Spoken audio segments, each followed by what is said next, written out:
Hello all, ഇനി നമ്മുടെ JEE എക്സാമിന് 2 മാസം പോലും ബാക്കിയില്ല.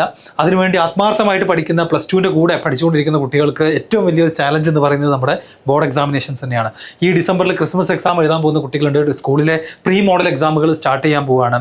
അങ്ങനെ ഒരുപാട് പരീക്ഷകൾ സ്കൂളിൽ ലാബ് അടക്കം നിങ്ങളെ വേട്ടയാടിക്കൊണ്ടിരിക്കുന്നതിൻ്റെ കൂടെ തന്നെ എന്ത് ചെയ്യണം?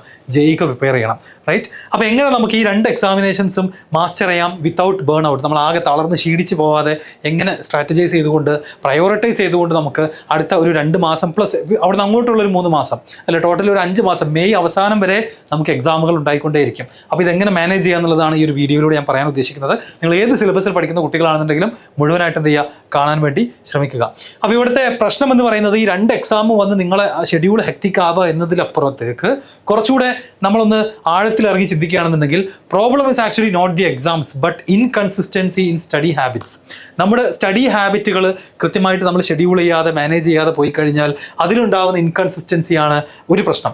രണ്ടാമത്തത് self doubt and lack of confidence. ഒരുപാട് കുട്ടികൾ ഫേസ് ചെയ്യുന്ന പ്രശ്നം ഇതാണ്.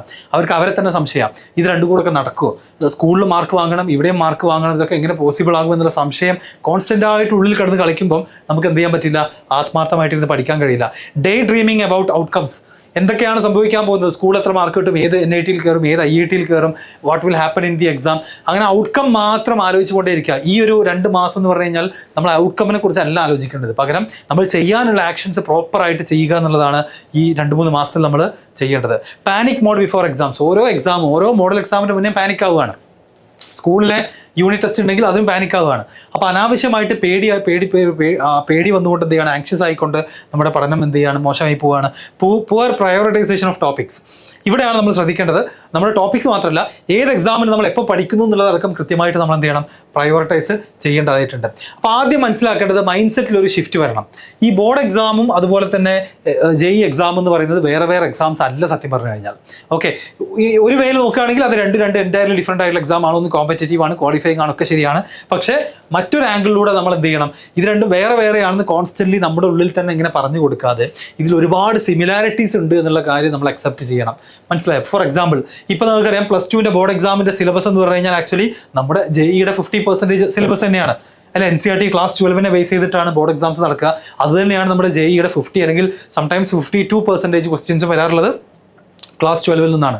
സ്ട്രാറ്റജി നോക്കുകയാണെങ്കിൽ smart students integrate both preparations. ഇതാണ് മനസ്സിലാക്കേണ്ടത്. അതായത് കുട്ടികൾ എന്ത് ചെയ്യും? സ്മാർട്ടായിട്ട് പ്രിപ്പയർ ചെയ്യുന്ന ആളുകൾ ഇത് രണ്ടും കൂടെ ഒരുമിപ്പിക്കും. നമ്മൾ സ്കൂളിലേക്ക് വേണ്ടി പഠിക്കുന്ന തിയറി, ഡെറിവേഷൻസ്, കോൺസെപ്റ്റുകൾ, പ്രീവിയസ് ഇയർ ക്വസ്റ്റ്യൻസ് ഒക്കെ ബേസിക്സ് ആണ്. നമ്മുടെ ഫണ്ടമെന്റൽസ് സ്ട്രെങ്തൻ ചെയ്യാനുള്ള ടോപ്പിക്കുകളാണ്. ഈവൻ JEEക്ക് വേണ്ടി ഒരു ടോപ്പിക്ക് പ്രോപ്പറായിട്ട് പഠിക്കാത്തൊരു കുട്ടി എന്ത് ചെയ്യും? സ്കൂളിലെ പ്രിപ്പറേഷൻ സമയത്ത് അതിൻ്റെ ബേസിക്സ് എങ്കിലും കവർ ചെയ്യും. കാരണം പിന്നീട് കുറച്ച് സമയം PYQs നോക്കിക്കഴിഞ്ഞാൽ അത്രയും പ്രോബ്ലം സോൾവിങ് എക്സ്പീരിയൻസ് നമുക്ക് ഉണ്ടാക്കിയെടുക്കാൻ പറ്റും. അപ്പോൾ ഈ ഒരു മൈൻഡ് സെറ്റിലെ ഷിഫ്റ്റാണ് നിങ്ങൾ ആദ്യമായിട്ട് ഫോക്കസ് ചെയ്യേണ്ടത്. So what each exam demands. ഓരോ എക്സാമിന് എന്താണ് ഡിമാൻഡ് ചെയ്യുന്നത്? ബോർഡ് എക്സാം എന്ന് പറഞ്ഞാൽ നമ്മൾ ആൻസർ പേപ്പർ എങ്ങനെ ഏറ്റവും നല്ല രൂപത്തിൽ എഴുതി പ്രസൻറ്റ് ചെയ്യുന്നു എന്നുള്ളത് ഇമ്പോർട്ടൻ്റ് ആണ്. NCERT line to line clarity നമുക്ക് ഉണ്ടായിരിക്കണം, എസ്പെഷ്യലി കെമിസ്ട്രി, ബയോളജി പോലുള്ള സബ്ജക്റ്റുകളിൽ. അതുപോലെ തന്നെ ഡീറ്റെയിൽഡ് ആയിട്ട് നമ്മൾ എന്ത് ചെയ്യണം? ആൻസർ എഴുതാൻ പഠിക്കണം, റൈറ്റ്? JEE ആണെന്നുണ്ടെങ്കിലോ നമുക്ക് സ്പീഡ് വളരെ ഇമ്പോർട്ടൻ്റ് ആണ്. കോൺസെപ്റ്റുവൽ ഡെപ്ത് ഭയങ്കരമായിട്ട് വേണം. NCERT ലെവലിൽ മാത്രം പഠിച്ചാലോ അതിനേക്കാൾ ആഴത്തിൽ ഇറങ്ങിയിട്ട് ഫിസിക്സും മാത്സും ഒക്കെ നമുക്ക് അറിയേണ്ടി വരും. MCQ സോൾവിങ് സ്കിൽസ് ആണ് അവിടെ ടെസ്റ്റ് ചെയ്യപ്പെടുന്നത്. അപ്പോൾ ഇതിൻ്റെ പാറ്റേണിലാണ് ശരിക്കും തരുന്നത് ഈ വ്യത്യാസം നമുക്ക് കാണാൻ സാധിക്കാം. So they complement each other with smart work plus hard work എന്ന് നമുക്ക് ഈസിലി പറയാൻ പറ്റും. കാരണം ഒരു ഭാഗത്ത് നമ്മൾ ബേസിക്സും NCERT സിലബസും കവർ ചെയ്യുന്ന രൂപത്തിൽ നമ്മൾ കാര്യങ്ങൾ പഠിക്കുന്നു. അത് MCQയിലേക്ക് എങ്ങനെ അപ്ലൈ ചെയ്യാം, ഒന്നുകൂടെ ഡെപ്തിലുള്ള ക്വസ്റ്റ്യൻസ് എങ്ങനെ സോൾവ് ചെയ്യാം എന്നതിൻ്റെ പ്രിപ്പറേഷനാണ് ശരിക്കും JEEയിലേക്ക് നമ്മൾ ആഡ് ഓൺ ചെയ്യേണ്ടത്. അപ്പോൾ രണ്ടും ആക്ച്വലി എന്ത് ചെയ്യുന്നുണ്ട്? കോംപ്ലിമെൻറ്റ് ചെയ്യുന്നുണ്ട്. രണ്ടും സെപ്പറേറ്റ് അല്ല എന്നുള്ള കാര്യം പാരൻസും സ്റ്റുഡൻസും എന്ത് ചെയ്യുക? കൃത്യമായിട്ട് മനസ്സിലാക്കുക. ഇനി നമുക്ക് നമ്മുടെ ഒരു ഡെയിലി റുട്ടീൻ എങ്ങനെ ആയിരിക്കണം? സ്കൂൾ എക്സാമിന് പ്രിപ്പയർ ചെയ്യുന്ന കുട്ടികൾക്ക് നിങ്ങൾ രാവിലെ ഒരു 2 hours എങ്കിലും എന്തിനു വേണ്ടി ശ്രമിക്കുക? നിങ്ങളുടെ തിയറി പോർഷൻസ് റിവൈസ് ചെയ്യാൻ വേണ്ടിയിട്ട്, സ്കൂളിലെ എക്സാമിന് വേണ്ടി പഠിക്കാൻ, board type of long answers വായിക്കാനും എഴുതാനും വേണ്ടി സമയം കണ്ടെത്തുക. പ്രീവിയസ് ഇയർ സ്കൂൾ ക്വസ്റ്റ്യൻ പേപ്പറുകൾ ടാർഗറ്റ് ചെയ്യാൻ വേണ്ടിയിട്ടൊക്കെ ഒരു ഫിക്സഡ് ടൈം. ഇത് ഞാനൊരു എക്സാമ്പിളാണ്, ഇത് നിങ്ങൾ പേഴ്സണലൈസ് ചെയ്യുക. എല്ലാവരും ഈ സ്ട്രാറ്റജി ഇതുപോലെ ഫോളോ ചെയ്യണം നിർബന്ധമൊന്നുമില്ല. അപ്പോൾ രാവിലത്തെ ഒരു 1-2 മണിക്കൂർ നിങ്ങൾ എന്ത് ചെയ്യും? സ്കൂളിന് വേണ്ടി മാറ്റി വെക്കുക. അപ്പോൾ അതിൽ അസൈൻമെൻറ്റ്സ് ഉണ്ടെങ്കിൽ അത് ലാബ് കാര്യങ്ങളൊക്കെ ആ സമയത്ത് തന്നെ ഫിനിഷ് ചെയ്യാൻ വേണ്ടി ശ്രമിക്കുക. പിന്നെ നമ്മൾ എന്ത് ചെയ്യും? നേരെ സ്കൂളിൽ പോകും. സ്കൂളിൽ പോകുമ്പം ഫിനിഷ് റൈറ്റിംഗ് വർക്ക് അങ്ങനത്തെ കാര്യങ്ങളൊക്കെ സ്കൂളിൽ നിന്ന് തീർക്കുക. Complete files or project, attend class activity. സ്കൂളിൽ പോകുന്ന ഒരു 6-7 മണിക്കൂർ കൊണ്ട് ഇൻ ബിറ്റ്വീൻ എവിടെയെങ്കിലും സമയം കിട്ടുന്നുണ്ടെങ്കിൽ അതൊക്കെ സ്കൂളിലെ വർക്കുകൾ തീർക്കാൻ വേണ്ടിയിട്ട് എന്ത് ചെയ്യുക, ചിലവാക്കുക. തിരിച്ച് വീട്ടിലെത്തി കഴിഞ്ഞാൽ നിങ്ങൾക്ക് ജെഇയുടെ ക്ലാസ്സസ് ഉണ്ടാവാം. ഒരു 3-4 മണിക്കൂർ നിങ്ങൾ എന്ത് ചെയ്യേണ്ടി വരും, ജെഇക്ക് വേണ്ടി തന്നെ മാറ്റി വെക്കണം. പ്രോബ്ലം സോൾവിംഗ് ഉണ്ടാകും, ചിലപ്പോൾ ക്ലാസ്സുകൾ ഉണ്ടാകും, PYQ പ്ലസ് മിക്സഡ് പ്രാക്ടീസ് ചെയ്യേണ്ടി വരും. അപ്പോൾ നിങ്ങൾ ഒറ്റയ്ക്ക് ഇരുന്ന് പ്രാക്ടീസ് ചെയ്യുകയാണെന്നുണ്ടെങ്കിൽ ഒരു ദിവസം ഒറ്റ ഇരിപ്പിന് എന്ത് ചെയ്യുക, ഒരു 30 to 40 ക്വസ്റ്റ്യൻസ് എങ്കിലും ടൈമൊക്കെ വെച്ചുകൊണ്ട് പ്രാക്ടീസ് ചെയ്യാൻ ശ്രമിക്കാം.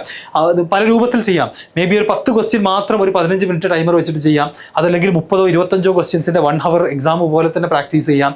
അങ്ങനത്തെ ടൈം വെച്ചുകൊണ്ടുള്ള പ്രാക്ടീസാണ് ഇനി അങ്ങോട്ട് നിങ്ങൾ എന്ത് ചെയ്യേണ്ടത്, ഫോക്കസ് ചെയ്യേണ്ടത്. അല്ലാതെ PYQസിന് ഒരു PYQ തന്നെ 15 മിനിറ്റ് എടുത്തിട്ടല്ല പഠിക്കേണ്ടത്. ആ സമയം കഴിഞ്ഞു, നമ്മൾ ടൈം വെച്ചിട്ട് തന്നെ മുന്നോട്ട് പോകണം. ഈവനിങ് കഴിഞ്ഞ് ഇനി രാത്രി ഈ പറയുന്ന നിങ്ങൾക്ക് റെഗുലറായിട്ട് ജെഇ കോച്ചിങ് ചെയ്യുന്ന ആളുകളാണെന്നുണ്ടെങ്കിൽ ആ ക്ലാസ്സുകളൊക്കെ കഴിഞ്ഞതിന് ശേഷം ഒരു 1.5 എന്നുള്ളത് മാക്സിമം ആണ്. ഒരു 1 hour എങ്കിലും എന്ത് ചെയ്യുക, കണ്ടെത്താൻ ശ്രമിക്കുക. അതിൽ നിങ്ങൾക്ക് റിവിഷൻസിന് യൂസ് ചെയ്യാം. വരാൻ പോകുന്ന എക്സാംസിനോ അല്ലെങ്കിൽ ബോർഡ് എക്സാമിൻ്റെ റിവിഷനോ അതുപോലെ തന്നെ ഫോർമുല പ്ലസ് NCERT ഒക്കെ റിവൈസ് ചെയ്യണമെന്നുണ്ടെങ്കിൽ അതിനുവേണ്ടി ഉപയോഗിക്കാം.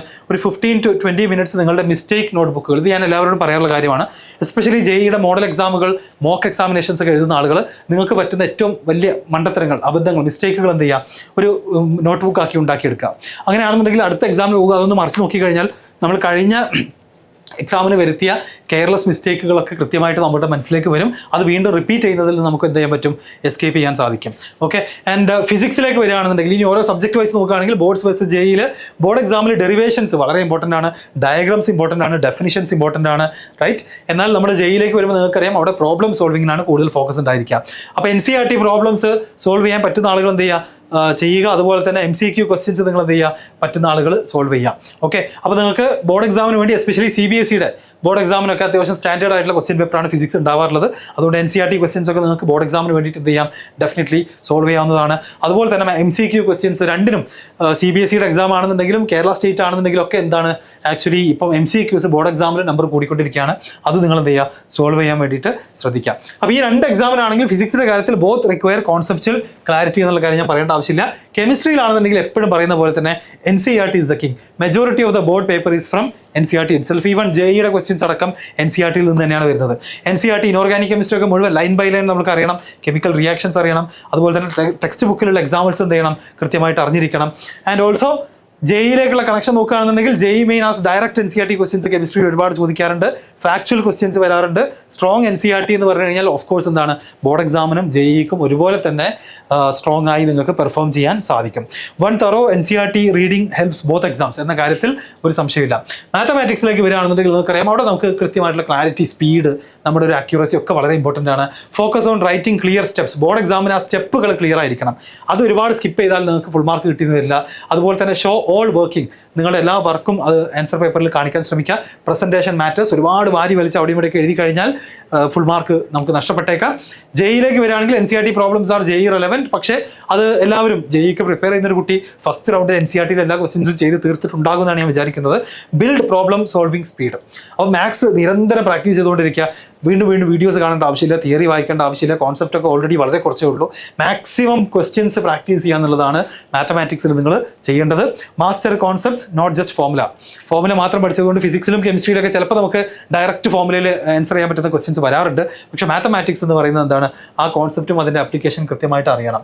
ഇനി ചാപ്റ്റർ പ്രയോറിറ്റീസിലേക്ക് വരികയാണെന്നുണ്ടെങ്കിൽ ഇപ്പോൾ +2 കുട്ടികൾക്ക് ഞാൻ നേരത്തെ തന്നെ പ്രയോറിറ്റി ഓർഡർ ഓഫ് ചാപ്റ്റേഴ്സ് ഞാൻ പോസ്റ്റ് ചെയ്തതാണ്, വീഡിയോ റിലീസ് ചെയ്തതാണ്. കൂടാതെ ഞാൻ ഒന്നുകൂടെ മെൻഷൻ ചെയ്യുകയാണെന്നുണ്ടെങ്കിൽ ഫിസിക്സിൽ നമുക്ക് കറണ്ട് ഇലക്ട്രിസിറ്റി, ഇലക്ട്രോസ്റ്റാറ്റിക്സ് ഉണ്ട്, റയോപ്റ്റിക്സ് ഉണ്ട്, മാഗ്നറ്റിസം ചാപ്റ്റർ വരുന്നുണ്ട്. അതുപോലെ തന്നെ ഫിസിക്സിൽ തെർമോഡൈനാമിക്സ്, നമ്മുടെ മോഡേൺ ഫിസിക്സ് വരുന്നുണ്ട്, അറ്റോമിക് ഫിസിക്സ് ഒക്കെ വരുന്നുണ്ട്. അണ്ടർസ്റ്റുഡ്? ഇതാണ് ഏറ്റവും നിർബന്ധമായിട്ട് നിങ്ങൾ സ്കോർ ചെയ്യേണ്ട കുറച്ച് ചാപ്റ്റേഴ്സ്. ഇത് കൂടാതെ ഇനിയും ഒരുപാട് ചാപ്റ്റേഴ്സ് ഉണ്ട്.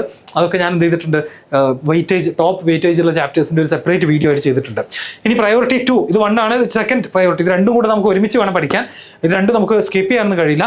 Rotation, gravitation, mechanical properties of fluids ഉണ്ട്, സെമി കണ്ടക്ടേഴ്സ് ഉണ്ട്, വർക്ക് എനർജി പവർ ഉണ്ട്, അതുപോലെ തന്നെ wave optics, laws of motion, units and dimensions ഒക്കെ ഇമ്പോർട്ടൻറ്റ് ചാപ്റ്റേഴ്സ് തന്നെയാണ്. അപ്പോൾ ഈ പ്രയോറിറ്റി 1 and 2 എന്തായാലും കവർ ചെയ്ത് കഴിഞ്ഞാൽ നിങ്ങൾക്ക് ഡെഫിനറ്റ്ലി എന്താണ് നല്ല മാർക്കിലേക്ക് എത്താൻ സാധിക്കും. കെമിസ്ട്രിയിലേക്ക് വരികയാണെന്നുണ്ടെങ്കിൽ അവിടെ ജനറൽ ഓർഗാനിക് കെമിസ്ട്രി ഉണ്ട്, കോർഡിനേഷൻ കോമ്പൗണ്ട്സ്, കെമിക്കൽ ബോണ്ടിങ് വരുന്നുണ്ട്, DNF, അതുപോലെ തന്നെ തെർമോഡൈനാമിക്സ്. കെമിസ്ട്രിയിലെ തെർമോഡൈനാമിക്സ് വളരെ ഇമ്പോർട്ടൻ്റ് ആണ്. Electrochemistry. Second priority chapters എടുക്കുകയാണെങ്കിൽ structure of atom, solutions, hydrocarbons, amines, chemical kinetics, biomolecules ഒക്കെ എന്താണ് സെക്കൻഡ് പ്രയോറിറ്റിയിൽ നമുക്ക് ആഡ് ചെയ്യാവുന്ന ചാപ്റ്റേഴ്സ് ആണ്. മാത്തമാറ്റിക്സിലേക്ക് വരികയാണെന്നുണ്ടെങ്കിൽ നമ്മുടെ 3D ജിയോമെട്രി, എപ്പോഴും പറയുന്ന പോലെ തന്നെ sequence and series, matrices and determinants, vector algebra, definite integrals ഉണ്ട്, ഫംഗ്ഷൻസ് ഉണ്ട്, ബൈനോമിയൽ തിയറം, കോണിക് സെക്ഷൻസ്. ആ മുഴുവൻ ചാപ്റ്റർ എടുക്കുകയാണെന്നുണ്ടെങ്കിൽ ആക്ച്വലി ഒരുപാട് ക്വസ്റ്റ്യൻസ് കോണിക് സെക്ഷൻസിൽ നിന്ന് നിങ്ങൾക്ക് പ്രതീക്ഷിക്കാൻ പറ്റും. സെക്കൻഡ് പ്രയോറിറ്റിയിൽ നമ്മുടെ differential equations, probability, permutation, straight lines, area under the curve, sets and relations, complex numbers ഒക്കെ എന്തിൽ വരും? സെക്കൻഡ് പ്രയോറിറ്റിയിൽ വരും. അപ്പോൾ ഇതൊക്കെ ഇതിലെ മാക്സിമം നമ്പർ ഓഫ് ചാപ്റ്റേഴ്സ് നിങ്ങൾക്ക് സ്ട്രോങ് ആണെന്നുണ്ടെങ്കിൽ നിങ്ങൾക്ക് ഈ പറയുന്ന 2 എക്സാമിനും, ബോർഡ് എക്സാമിനും മറ്റേതിനൊക്കെ എന്ത് ചെയ്യാം? നല്ല മാർക്ക് പ്രതീക്ഷിക്കാം. ഇനി നോൺ നെഗോഷ്യബിൾ ആയിട്ടുള്ള കുറച്ച് റൂളുകൾ, അതായത് ഒരു തരത്തിലും നമുക്ക് കോംപ്രമൈസ് ചെയ്യാൻ പറ്റാത്തത് മസ്റ്റ് ഡു എന്താണ്? നിങ്ങളൊരു JEE ആസ്പിറൻ്റ് ആണെന്നുണ്ടെങ്കിൽ വീക്ക്ലി ഒരു മോക്ക് ടെസ്റ്റ് എങ്കിലും എഴുതിയിരിക്കണം. അപ്പോൾ ഞങ്ങളുടെ ബാച്ചിലുള്ള കുട്ടികളൊക്കെ 2 മോക്ക് ടെസ്റ്റുകൾ വെച്ചിട്ടാണ് വീക്ക്ലി എഴുതിക്കൊണ്ടിരിക്കുന്നത്. ഒന്ന് മിനിമം ആണ്, ഒരു മോക്ക് ടെസ്റ്റ് എങ്കിലും നിങ്ങൾ ഒരാഴ്ചയിൽ എഴുതിയിരിക്കണം. No new chapters for board എക്സാമിന് വേണ്ടി എന്ത് ചെയ്യരുത്? പുതിയ ചാപ്റ്റേഴ്സ് ഒക്കെ വരുന്നില്ല എന്നുള്ളതാണ് സത്യം. ഓക്കെ, പുതിയ ചാപ്റ്റേഴ്സ് ഉണ്ട് എന്നുള്ള തെറ്റിദ്ധാരണ ഉള്ളതാണ്. ഓൾറെഡി നമ്മൾ പഠിച്ചു കഴിഞ്ഞ ചാപ്റ്റേഴ്സ് തന്നെയാണ് ബോർഡ് എക്സാമിന് ഉണ്ടാവുക. For JEE only revision plus BYQ plus mixed exams. എല്ലാ സബ്ജക്റ്റും മിക്സ് ചെയ്തിട്ടുള്ള എക്സാമുകളാണ് ഇപ്പോൾ നടക്കേണ്ടത്. PYQ ചെയ്യുക, മാക്സിമം എക്സാംസ് അറ്റൻഡ് ചെയ്യുക, മിസ്റ്റേക്കുകൾ മനസ്സിലാക്കുക, അങ്ങനെ റിവിഷൻ ചെയ്തുകൊണ്ടേ ഇരിക്കുക എന്നുള്ളതാണ് JEEക്ക് വേണ്ടത്. Daily discipline is the biggest differentiator. അപ്പോൾ ഈ ഒരു ഡിസിപ്ലിൻ ഞാൻ നേരത്തെ കാണിച്ച പോലെ തന്നെ ഒരു ഡെയിലി റുട്ടീൻ ആരാണോ അടുത്ത ഒരു 90-120 ദിവസം ഫോളോ ചെയ്യാൻ പോകുന്നത് അവർക്കാണ് ഏറ്റവും നല്ല റിസൾട്ട് എന്തിനുണ്ടാവുക? ഈ പറയുന്ന ബോർഡ് എക്സാമിൽ മറ്റേതിലുണ്ടാവുക. ഇവിടെ നമ്മൾ മനസ്സിലാക്കേണ്ട ഒരു കാര്യം എന്താണെന്ന് വെച്ച് കഴിഞ്ഞാൽ യുവർ പാത്ത് ടു സക്സസ്. ഇവിടെ സക്സസ്ഫുൾ ആയിട്ടുള്ള കുട്ടികളെ നമ്മൾ എടുത്ത് നോക്കുകയാണെങ്കിൽ JEE ആവട്ടെ, നീറ്റ് ആവട്ടെ, നല്ല റാങ്കിൽ വന്നിട്ടുള്ള കഴിഞ്ഞ എത്ര വർഷങ്ങളിൽ നിങ്ങൾ ഹിസ്റ്ററി നോക്കിക്കോളൂ, അതിൽ 90% കുട്ടികൾക്കും ഓട്ടോമാറ്റിക്കലി ബോർഡ് എക്സാമിന് നല്ല മാർക്കുള്ള ആളുകൾ തന്നെയാണ്. അല്ലാതെ ബോർഡ് എക്സാമിന് വളരെ കുറവും എന്നാൽ എൻട്രൻസ് എക്സാമിന് നല്ല മാർക്കും കിട്ടിയ വളരെ വിരലിലുണ്ടാവുന്ന 1, 2, 3 കേസസ് ഉണ്ടാവുള്ളൂ. പക്ഷെ അത് ഭയങ്കര തമ്മിലൊക്കെ ആയിട്ട് നമ്മൾ എന്ത് ചെയ്യാറുണ്ട്? വലിയ ന്യൂസായിട്ട് യൂട്യൂബ് ചാനൽസിലൊക്കെ കാണാറുണ്ട്. ബോർഡ് എക്സാമിന് 75% ഉള്ളൂ, എന്നാൽ IIT എക്സാമിന് ഇത്ര റാങ്ക് കിട്ടിയെന്നൊക്കെ. അതൊക്കെ എക്സെപ്ഷൻസ് മാത്രമാണ്. അത് കണ്ടിട്ട് നമ്മൾ എന്ത് ചെയ്യേണ്ട? സ്കൂളിൽ വേറെയാണ്, മറ്റത് വേറെയാണ്, അല്ലെങ്കിൽ സ്കൂളിൽ പഠിക്കേണ്ടതെന്ന് നമ്മൾ തെറ്റിദ്ധരിക്കേണ്ട ആവശ്യമൊന്നുമില്ല. JEEക്ക് വേണ്ടി ഒരാൾ പ്രോപ്പറായിട്ട് പഠിക്കുന്നുണ്ടെങ്കിൽ ഓട്ടോമാറ്റിക്കലി PCM അയാൾക്ക് സ്ട്രോങ് ആയിരിക്കും. അത് സ്കൂൾ എക്സാമിന് ആ ഒരു പ്രസൻറ്റേഷൻ രൂപം, ആ ഡീറ്റെയിൽഡ് ആയിട്ടുള്ള സ്റ്റെപ്പ് ബൈ സ്റ്റെപ്പ് സൊല്യൂഷൻസ് എഴുതി വെക്കാനുള്ളൊരു പ്രാക്ടീസ് മാത്രം കിട്ടിയാൽ മതി. അല്ലാതെ ഇത് രണ്ടും എന്തല്ല, സെപ്പറേറ്റ് അല്ല, ഒരുമിച്ച് കൊണ്ടുപോകേണ്ട പ്രിപ്പറേഷൻ ആണ് എന്നുള്ളതാണ് എനിക്ക് നിങ്ങൾക്ക് തരാനുള്ള final message. So consistency beats intensity. ഞാൻ എപ്പോഴും പറയുന്ന കാര്യമാണ്. ഒരു ദിവസം മോട്ടിവേറ്റഡ് ആയിട്ട് ആവേശം കയറിയിട്ട് കാര്യമില്ല. ഇത് ദിവസങ്ങളോളം എന്ത് ചെയ്യണം? നമ്മളിത് ചെയ്യണം. അപ്പോൾ ഇന്ന് ചെയ്യുക, ഇന്ന് ചെറിയ സ്റ്റെപ്പുകൾ എടുത്ത് സ്റ്റാർട്ട് ചെയ്യാം. ഇപ്പോൾ തുടങ്ങിയാൽ കിട്ടുമോ എന്നുള്ളതാണ് ഇനി വരാൻ പോകുന്ന ചോദ്യം. ആകെ ഇത്രേ പറയാനുള്ളൂ. ഇപ്പോഴെങ്കിലും തുടങ്ങിയിട്ടില്ല എന്നുണ്ടെങ്കിൽ നമുക്ക് കിട്ടാനുള്ള സാധ്യത കുറഞ്ഞുകൊണ്ടിരിക്കുകയാണ്. അപ്പോൾ ഇപ്പോൾ സ്റ്റാർട്ട് ചെയ്യുക. ഇന്ന് മുതൽ വർക്ക് ചെയ്താൽ നിങ്ങൾക്ക് എത്താൻ പറ്റുന്ന ഒരു മാക്സിമം പൊട്ടൻഷ്യൽ ഉണ്ട്. അതിലേക്ക് എത്താൻ വേണ്ടിയിട്ട് എന്ത് ചെയ്യുക? എല്ലാവരും നന്നായിട്ട് വർക്ക് ചെയ്യുക എന്നുള്ളത് മാത്രമാണ് ആഡ് ചെയ്യാനുള്ളത്. സോ ഇത് +2 പഠിച്ചുകൊണ്ടിരിക്കുന്ന കുട്ടികൾക്കാണ് ഏറ്റവും കൂടുതൽ യൂസ്ഫുൾ ആവുക. ഇതിന് കൂടെ ലാബ്, അതിൻ്റെ റിപ്പോർട്ടുകൾ, ലാബിൻ്റെ പ്രാക്ടിക്കൽ എക്സാം എല്ലാം വരുന്നുണ്ട്. ഞാൻ ഈ പറഞ്ഞ പോലെ എല്ലാ ദിവസവും ടൈമുകൾ കൃത്യമായിട്ട് ഡിവൈഡ് ചെയ്യുക നിങ്ങളുടെ സമയം, സ്കൂളിനും JEEക്കും വേണ്ടി. ആ സമയത്ത് അത് രണ്ടും ഒരുപോലെ കൊണ്ടുപോയി കഴിഞ്ഞാൽ ഇത് നമുക്ക് ചെയ്യാവുന്നതേ ഉള്ളൂ. ഒരുപാട് ടോപ്പേഴ്സിൻ്റെ ഇൻ്റർവ്യൂസ് നിങ്ങൾക്ക് എടുത്തു നോക്കാം. അവരെല്ലാവരും ഇത് ഒരുമിച്ച് ചെയ്ത ആളുകളാണ്. അപ്പോൾ ഇത് നിങ്ങൾ ആദ്യമായിട്ട് ശ്രമിക്കുന്ന ഒരു ഇമ്പോസിബിൾ ടാസ്ക് ഒന്നുമല്ല. എല്ലാ കുട്ടികളും ഇതുപോലെ തന്നെയാണ് കടന്നു പോയിട്ടുള്ളത്. ആൻഡ് ഓൾസോ കോമ്പറ്റേറ്റീവ് ആയിട്ടുള്ള എക്സാമാണ്. അതിൽ ഈ ഡിഫിക്കൽട്ടികളെല്ലാം എല്ലാവരും ഫേസ് ചെയ്യുന്നത് തന്നെയാണ്. So do not worry about it. Okay, so all the best. എല്ലാവരും നന്നായിട്ട് പഠിക്കുക. മോക്ക് എക്സാമിനേഷൻസ് ഒക്കെ സ്റ്റാർട്ട് ചെയ്തെന്ന് വിചാരിക്കുന്നു. നമ്മുടെ ചാനലിൽ തന്നെ ലൈവായിട്ട് എല്ലാ ചാപ്റ്റേഴ്സിൻ്റെയും PYQ ഡിസ്കഷൻസ് നടന്നുകൊണ്ടിരിക്കുന്നുണ്ട്. ഏകദേശം പകുതിയിലേറെ ചാപ്റ്റേഴ്സിൻ്റെ ഡിസ്കഷൻസ് കഴിഞ്ഞു. താല്പര്യമുള്ള ആളുകൾക്ക് നമ്മുടെ ചാനൽ സബ്സ്ക്രൈബ് ചെയ്ത് അതിൻ്റെ ലൈവ് സെക്ഷനിലും റെക്കോർഡഡ് സെക്ഷനിലൊക്കെ പോയി കഴിഞ്ഞാൽ ഈ ക്ലാസ്സുകളൊക്കെ, നമ്മുടെ ടീച്ചേഴ്സ് എടുക്കുന്ന ക്ലാസ്സുകൾ നിങ്ങൾക്ക് ഫ്രീ ആയിട്ട് എന്ത് ചെയ്യാൻ പറ്റും? കാണാൻ പറ്റുന്നതാണ്. Okay, by.